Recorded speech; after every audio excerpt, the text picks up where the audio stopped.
Ahead of a regional meeting Thursday to look into the issues at the Venezuela-Colombian border, Venezuelan security officials continue to enforce the border closing order after paramilitaries shoot 3 Venezuelan soldiers. In addition to violence and criminal activities, smuggling unsubsidized Venezuelan goods into Colombia has been significantly impacting Venezuela's economy. Venezuela and Colombia have had high-level meetings regarding the closure as well as the deportation of 1,000 undocumented Colombians. Venezuela is home to more than 5 million Colombians, many of whom fled Colombia's violence and have benefited from Venezuela's social programs. We migrated from Medellin, Colombia in 1974 when I was just a girl. We came because of the social deterioration in Antioquia when Pablo Escobar was there. I'm not at the border, but I have lived here for 40 years. I have benefited from dignified housing, I have studies, I have a degree from the education missions. I came here in 2007 precisely because of paramilitary threats, because of my political work as a trade union leader. I'm a political refugee in Venezuela. We don't have free healthcare in Colombia, nor free education. There is no access to subsidized food in Colombia. On the contrary, the cost of food is exorbitant. The capitalism that our country operates under makes it so that the most vulnerable populations, the poorest, don't have access to the basic staples. Menos favorecidas, más pobres, no tengamos acceso a una canasta básica familiar. The return of the Guantanamo Bay Naval Base territory to Cuba and a call for dialogue of various sectors given the political crisis in Guatemala were 2 of the statements released by representatives of the Community of Latin American and Caribbean States, or CELAC, nations. A desire for the strengthening of regional integration and cooperation was reflected in these statements. The return to Cuba of the territory occupied by a U.S. naval base in Guantanamo is one of the elements that has to be included in the context of that process towards normalization. CELAC has understood that, and CELAC has had a continuous position of support to Cuba with regard to the U.S. blockade. Representatives of CELAC met at the headquarters of the Union of South American Nations, or UNASUR headquarters in Quito. The CELAC body is looking to strengthen ties with China, Russia, Japan, and other countries. And at the CELAC-China summit at the beginning of this year, China committed to investing $65 billion in the region. We have discussed the ways in which we can use those funds, how we can do it as efficiently as possible, how it can benefit all of our countries, and we want to do it as fast as possible. Delegates discussed the 2020 agenda at this 13th meeting of the coordinators of CELAC.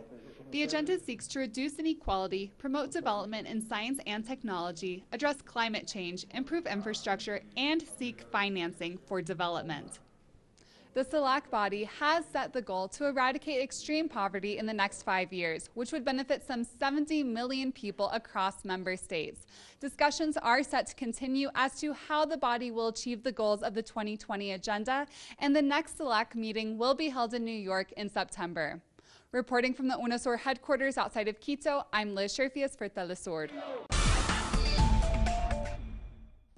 A legislative committee in Guatemala has recommended that President Otto Perez be stripped of his immunity in order to face prosecution for a corruption scandal that he is accused of being the head of. UN investigators say Perez's former Vice President Roxana Valdetti and other officials ran a scheme in bribes were paid in exchange for reduced custom cost. Valdetti was arrested last week and nearly half of the country's cabinet has resigned.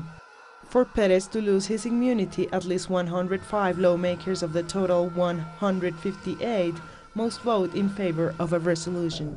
The former general denies being involved in the scheme and has refused calls to resign. For this reason, Congress has the obligation to analyze objectively, taking off the party shirt and putting on a Guatemalan shirt, and see that if those individuals have looted Guatemala, justice needs to catch up with them.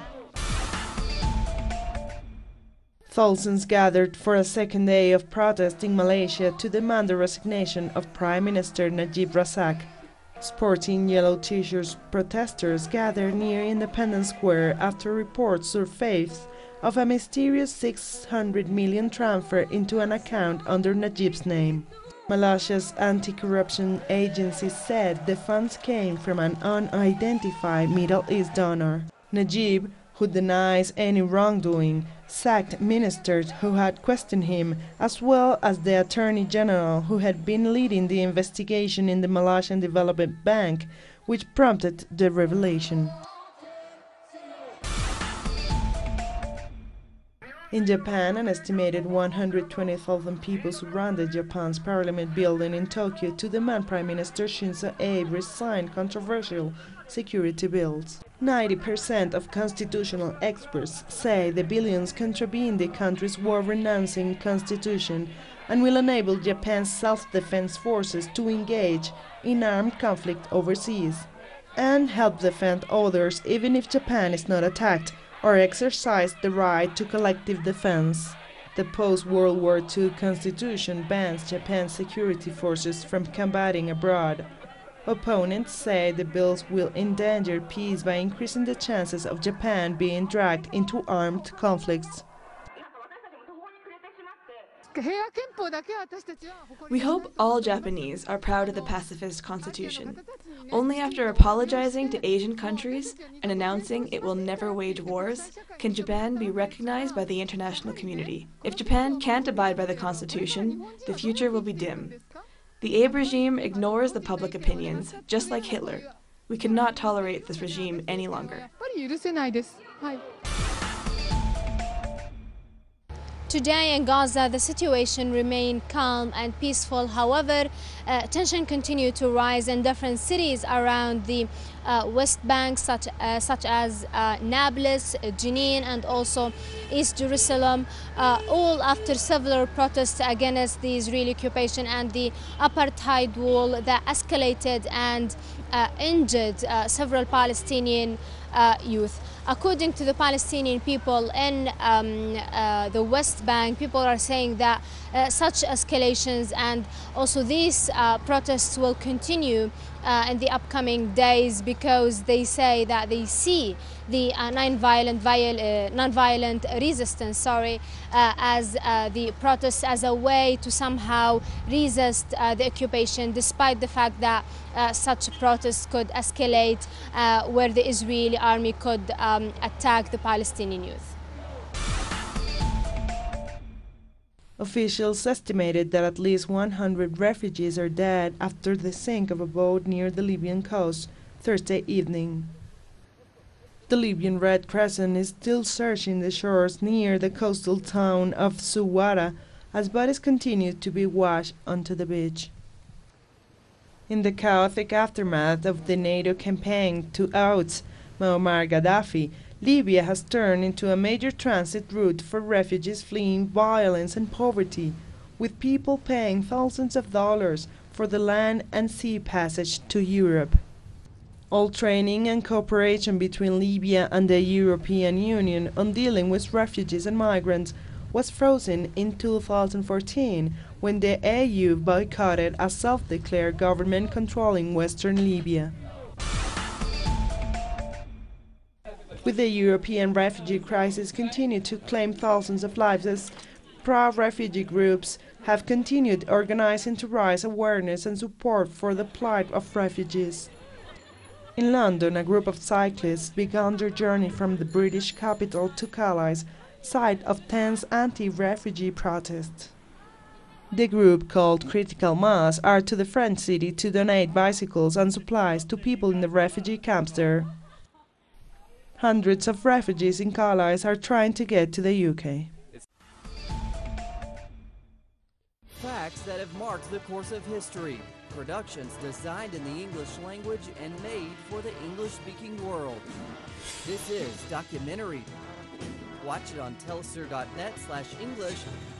Telesur, wherever the news, you'll be there.